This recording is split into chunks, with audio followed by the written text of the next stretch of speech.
A little more than a month ago, a group of individuals with the goal of premeditated murder traveled from Jacksonville to Tampa to commit a heinous crime in our city. I said at that time that we would make arrests and get justice in this case for all the victims, including the mother of Charles Jones, who traveled from Jacksonville this morning to be present for this announcement. Today, I stand before Tampa Police Major Pat Messmer, Jacksonville Sheriff T.K. Waters, and Hillsborough State Attorney Susie Lopez to announce the arrest of 3 people in the deadly shooting of Charles Jones, also known by his stage name of Julio Foolio.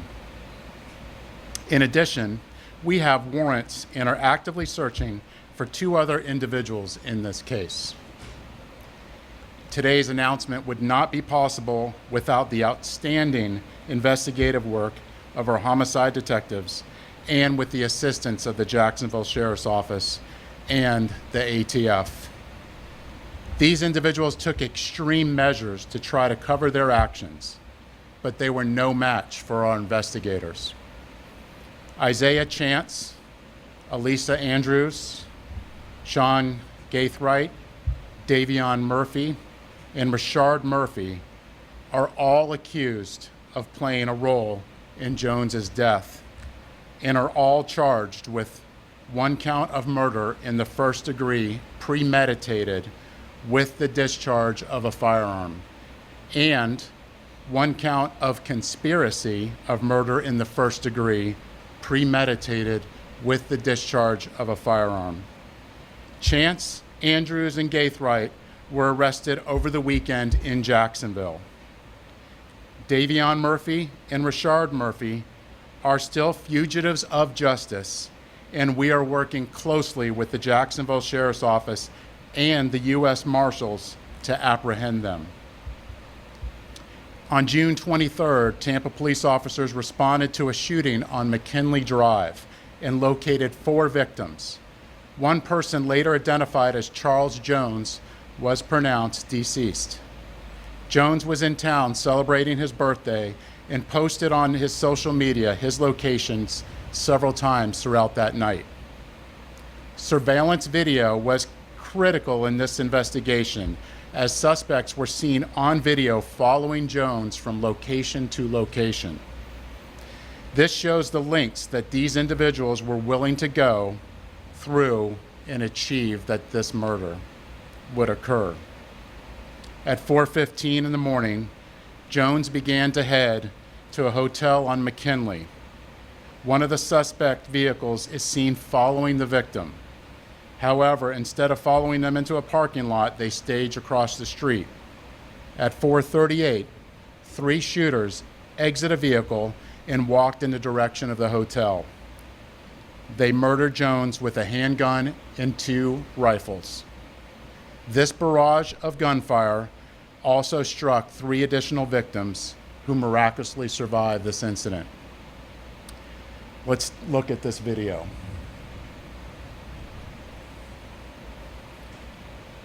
This is at the hotel, and you can see the shooters are getting in position for their planned out murder.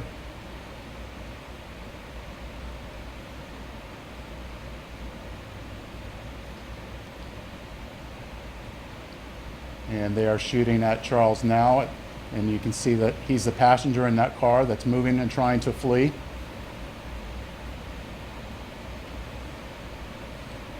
And again, they're still shooting at him. He's the right front passenger in that vehicle.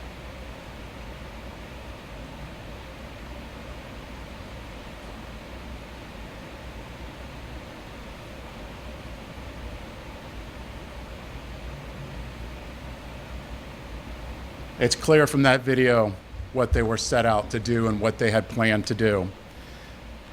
The investigation would later reveal that the 3 armed shooters were Sean Gaithright, Rashard Murphy, and Davion Murphy. Detectives used footage from the scene, license plate readers, and phone logs to identify 2 vehicles and link them back to the suspects. Furthermore, it was found that the shooters are members of or affiliated with rival gangs of Jones that go by ATK and 1200.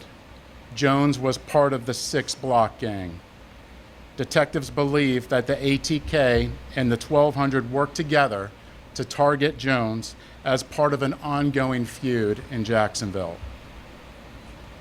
I want to send a clear message to anyone that the city of Tampa is not where you want to come to settle a dispute. You will be charged, you will be arrested, and you will be prosecuted to the fullest extent possible. Furthermore, if you're a gang member, there's no alleged immunity through a cone of silence, as our detectives will find evidence needed to make an arrest and hold everyone accountable, just as we did in this case. Then, you will be prosecuted by our tenacious state attorney, Susie Lopez. Today would not be possible without the assistance of our law enforcement partners in Jacksonville, who collaborated with us and shared intelligence that helped us in this case. Their agency also assisted with many search warrants, locating and arresting these dangerous individuals. At this time, I would like to invite Jacksonville Sheriff T.K. Waters, followed by State Attorney Susie Lopez. Sure. Thanks, Chief. So good afternoon, I'm T.K. Waters, Sheriff of Duval County, Jacksonville, Florida. Thank you, Chief Burkhall, for inviting me to stand with you as we announce these murder arrests. Today, 3 dangerous criminals are off our Florida streets and in police custody where they belong. These individuals have chosen lives of urban terrorism, and with their arrests, we show Tampa, Jacksonville, and the rest of Florida, the rest of this state, that we hold violent criminals accountable. At the Jacksonville Sheriff's Office, we will always work together with our law enforcement partners to ensure that our communities are free of those who choose violence over peace.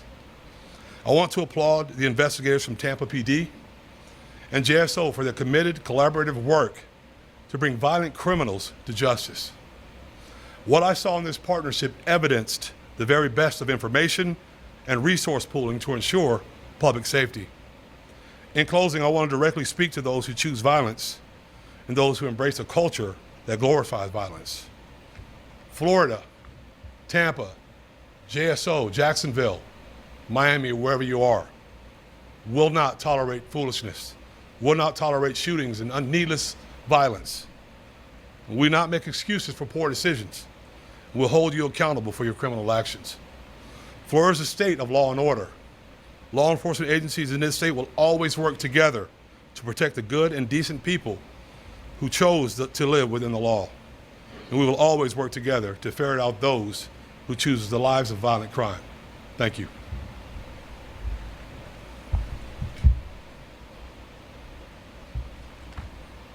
Thank you, Sheriff. The ongoing fight between these 2 groups spilled over into Tampa last month. Let me be clear, the feud stops here. All 5 of these defendants are facing life in the Florida State Prison, even the ones who didn't pull the trigger. In Florida, if you participate in the planning of a murder, you can be held accountable for the person's death, and that is what we intend to do here. There were 3 people who pulled the trigger. You saw it on the video. 5 people, though, are charged with murder. The level of planning and coordination between these 5 defendants was truly alarming. It is clear that they all had one purpose in coming to Tampa, and that was to kill. And let's not lose sight of the fact that there are innocent victims in every homicide case, the loved ones who are left behind. His fans knew him as Foolio, but to his mom, he's Charles. We're fighting to make sure that she gets justice. I was able to speak with her this morning before she got to Tampa, and she's in Tampa with us today. I wanted to let her know that my office takes gun violence very seriously, and I let her know that these 5 defendants will be held accountable for their calculated actions. The defendants are in custody, 3 of them, in Jacksonville, and will be moved here to appear in court. My office will file a motion for pretrial detention to ensure that these dangerous individuals are held behind bars as they await trial. where they belong. I want to commend the Tampa Police Department for this investigation, as well as our collaboration with JSO.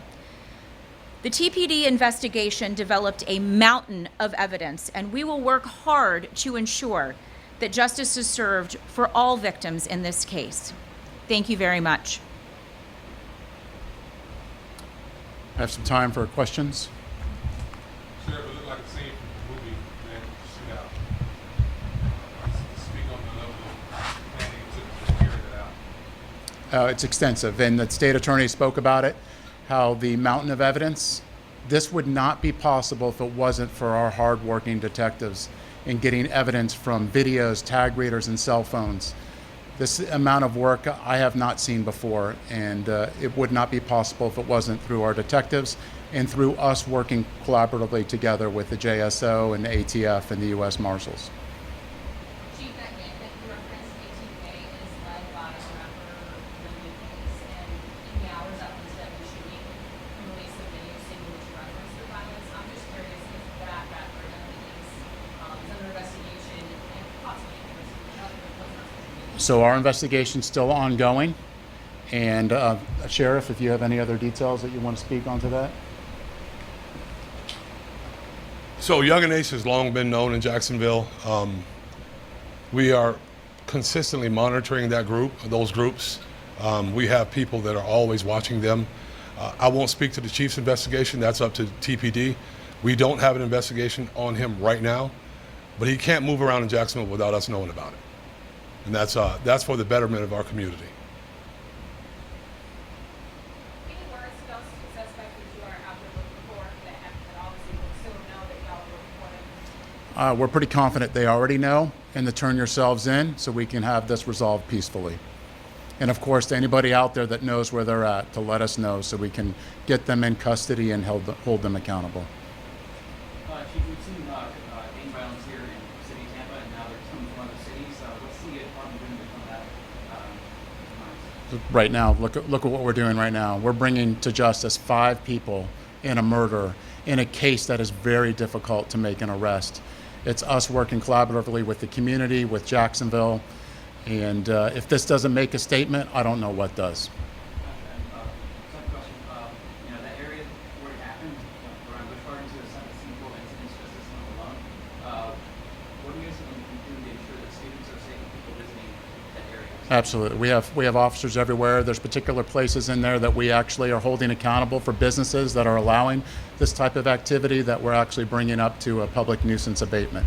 So we are attacking this on all fronts. I just want to get your thoughts when you see that surveillance video, what's through your mind? Well, if you look at that, this is something that you would originally think you would see in a movie, but this isn't a movie. This is real life, and these are people's lives. And that's something that we can't forget is no matter who they are, these are people's lives that are at stake, whether they're innocent or not, and we can't lose sight of that.